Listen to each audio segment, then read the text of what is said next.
Good morning everybody. आज हम लोग physics class 11th chapter number 2 scalar and vector के अंतर्गत टॉपिक पढ़ेंगे क्रॉस, या फिर उसी का नाम है वेक्टर प्रोडक्ट। हिंदी होता है इसका सदिश गुणनफल। सीखेंगे कि दो वेक्टर के बीच में क्रॉस प्रोडक्ट कैसे ज्ञात करेंगे हम लोग। देखिए, क्रॉस प्रोडक्ट ज्ञात करने के लिए दो वेक्टर के बीच में हम लोगों को 3 पैरामीटर चाहिए। पहला वेक्टर जो दिया रहेगा, पहला वेक्टर ए माना उसका मैग्नीट्यूड, दूसरा वेक्टर बी जो दिया रहेगा उसका मैग्नीट्यूड, और तीसरा दोनों के बीच का झुकाव कितना है, कितने डिग्री पर दोनों झुका हुआ है कोण। अगर मालूम हो, माना ये वेक्टर ए है, वेक्टर बी है, ऐसे वेक्टर ए है और वेक्टर बी है, और दोनों के बीच का एंगल थीटा है, तो vector A cross vector B बराबर व्हाट। तो इसके लिए क्या होता है, दोनों वेक्टर के मैग्नीट्यूड का गुणनफल तथा दोनों वेक्टर के बीच में जो एंगल बन रहा है, कोण बन रहा है, उसका जया साइन यानी साइन थीटा के गुणनफल को cross product of that two vectors कहते हैं। उन दोनों वेक्टर का उसको सूचित करते हैं हम लोग ऐसे, इसे vector A cross vector B, इसीलिए इसका नाम क्रॉस है। और ये इक्वल टू होता है ए बी साइन थीटा। सुनिएगा क्या बोले, cross product of two vectors, दो वेक्टर का क्रॉस प्रोडक्ट दोनों वेक्टर के मैग्नीट्यूड का गुणनफल तथा उन दोनों वेक्टर के बीच का जो एंगल होता है, कोण होता है, उसका साइन थीटा का जो गुणनफल होता है, उसे हम लोग cross product of two vectors कहते हैं। और चूंकि इसका मैग्नीट्यूड जो है, परिमाण जिसको बोलते हैं, परिणाम रिजल्ट जो है वो एक वेक्टर आता है, इसीलिए इसका नाम वेक्टर प्रोडक्ट है। कहने का मतलब ये कि उसमें दिशा होगा, अरविंद उसमें दिशा होगा।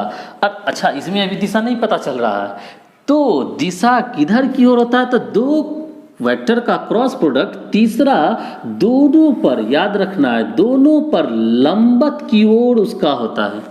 माना यूनिट वेक्टर एन है, ये वेक्टर ए क्रॉस बी का, तो यहाँ पे यूनिट वेक्टर एन ये दिशा बताता है उसके। तो vector A cross B equal to होता है A B sine theta unit vector N. चलिए, अब हम लोग देखेंगे इसका कि दो सदिश अगर, अच्छा यहाँ से पता चलेगा, दो सदिश अगर लंबवत हो, 90 डिग्री का कोण बनता हो, तो कॉस 90 का मान, साइन 90 का मान होता है 1, तो ए बी जो वेक्टर रहेगा। यदि दोनों के बीच 0 डिग्री का कोण बने तो साइन 0 का मान 0 होता है, अर्थात पूरे क्रॉस प्रोडक्ट का मान 0 आएगा। ये है अपना क्रॉस प्रोडक्ट कि vector A cross vector B equal to होता है A B sine theta unit vector N, जहां ए वेक्टर ए का मैग्नीट्यूड, बी वेक्टर बी का मैग्नीट्यूड, और थीटा तो जान ही रहे दोनों के बीच का कोण है। अब हम लोग देखते हैं, चलिए, ए आई जे के यानी अक्ष के आधार पर आई जे और के बीच में क्रॉस प्रोडक्ट कैसा होता है। तो देखिए, अगर सेम हो, आई क्रॉस आई हो तो उसका मान 0 होता है, जे क्रॉस जे हो तो 0 होता है, के क्रॉस के हो तो 0 होता है। सेम वेक्टर के बीच अगर क्रॉस प्रोडक्ट हो तो उसका मान, अरविंद, हाँ 0 होता है, किसी भी दो वेक्टर के बीच। क्यों के लिए यहाँ से जवाब मिलेगा। चलिए, क्योंकि आई यूनिट वेक्टर है, ये भी आई यूनिट वेक्टर, तो 1 × 1, अगर यहाँ आप सब्स्टिट्यूट कीजिएगा 1 × 1 × साइन सेम के बीच में 0 डिग्री, तो 1 इंटू 1 इंटू साइन 0 का मान 0 इक्वल टू 0। तो सेम वेक्टर के बीच अगर डॉट प्रोडक्ट निकालना हो तो उसका मान 0 होता है। ये सॉरी क्रॉस प्रोडक्ट है ना, ये दो सेम वेक्टर के बीच का क्रॉस प्रोडक्ट निकालना हो तो वो 0 होता है। और अगर अलग अलग रहे तो नवीन क्या होगा मनीषा? हाँ, अगर रहता यही पूछना चाह रही थी, आई क्रॉस जे हो तो भैया यहाँ इस कंसेप्ट से हम लोग देखें कि दो वेक्टर का जो क्रॉस प्रोडक्ट का रिजल्टेंट है वो दोनों पर लंबवत होता है। तो यहाँ से हम लोग उसी आधार पर देखेंगे। तो आई क्रॉस जे, इसका जब क्रॉस प्रोडक्ट कीजिएगा तो उस पर लंबवत होगा। और we know that also you, हम लोग जानते हैं कि आई और जे के ऊपर के लंबवत होता है, तीनों अक्ष एक दूसरे पर लंबवत है।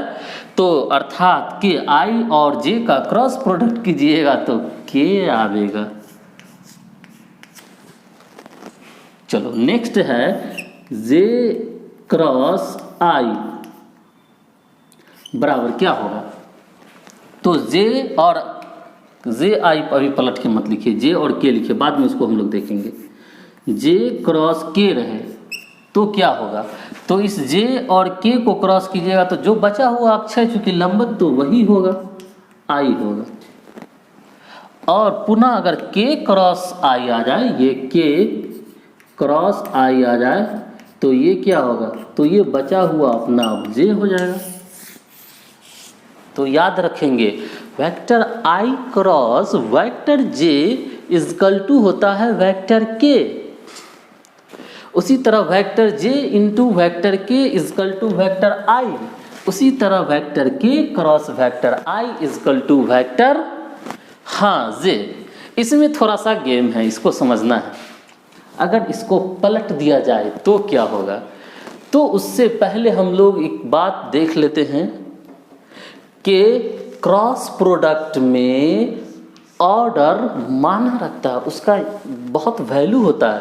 Vector A cross B does not equal to vector B cross A, बल्कि vector A cross vector B equal to होता है minus of vector B cross vector ए।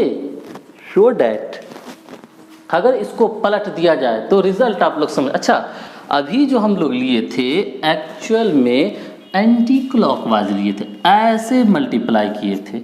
इन दोनों को किए तो ये मिला, इन दोनों को किए तो ये मिला, इन दोनों को किए तो ये मिला। Now direction is changed. अगर डायरेक्शन चेंज कर दे हम लोग, आई जे था तो जे आई ऐसे ले तो जस्ट अपोजिट हो रहा है, माइनस आ जाएगा।